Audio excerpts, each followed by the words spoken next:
Hello বন্ধুরা, তো কেমন আছো? আশা করি ভালো থাকবে। আমিও ফাটাফাটি আছি। এখন এই ধান ঝাড়াই করে এখন এই মাত্র বাড়ি আসছে, মানে ঘর আসে নিয়ে এই ভাত খাচ্ছি। কফি ঝোল, ফুলকপির ঝোল আর বিলাতি আলু দিয়ে লুটপুটাই নিয়েছে। আর শাক ভাজা ছিল, শাক ভাজাটা আগেই শেষ করে দিয়েছে।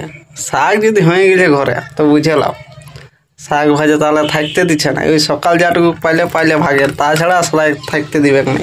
তো এইটুকু রেখে দিয়েছিল, সেটাও খেয়ে দিলি এসে খুনে। আগে শাক ভাজাই থাকে, আগেই মারিয়ে দিই শাক ভাজাটা।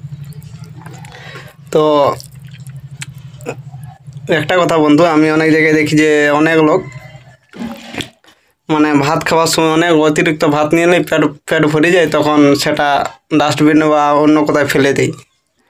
তো ভাই, যে ভাতটা তৈরি করো না, মানে যে এই চালটা